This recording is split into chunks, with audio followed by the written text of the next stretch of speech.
Topic of discussion and has ramped up since EA Sports announced its college football game was returning. Many states tired of waiting on national standards, now making their own rules about the issue. Our Jay Burr spoke with players and administration on this matter and has more tonight. Jay?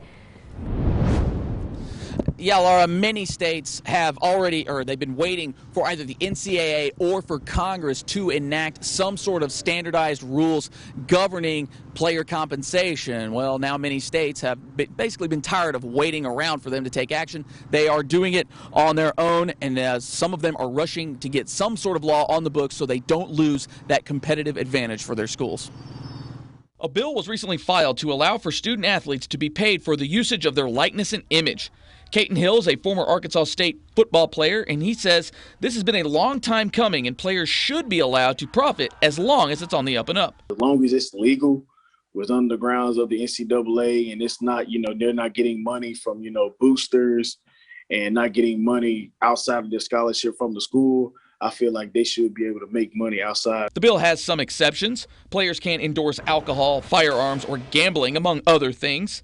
The bill also protects players by saying they would not lose their eligibility for profiting. This approach that we're taking here, I think will fit very nicely with the guidance that they provided at this point. According to Jeremy Gillum with UCA, there are about 36 states with laws on the books or currently discussing adding laws. He said initially it was an advantage, but now with so many states taking the matter into their own hands, it would be a disadvantage more to not have a law like this. It definitely would be a disadvantage if no movement is taken at all. And I think that's been the approach of the states as they have filed these pieces of legislation, is to make sure that that they're not this lone island that is out there, without this. Hill also says this could curb illegal activity as many players have limited funds or families to support. He says he never saw anything personally, but I'm pretty sure it goes on everywhere. Schools seem to understand this was inevitable and are now supportive of rules to allow for it.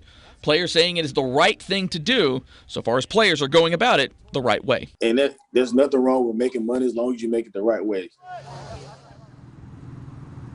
Now, this law also does state that any agent must be registered here in the state of Arkansas. It also does point out that the guidance issued by the NCAA, this law falls under that, so there should not be any conflicts when it comes to jurisdictions and things like that. Also, if there are any standards that are set either by the NCAA or by Congress, those would trump this law specifically, and also too, if the NCAA issues those guidances or those rules, then they can go back and amend this law as they did allow for that flexibility within the language of the law. Live from the state capitol, Jay Burr, KARK 4 News.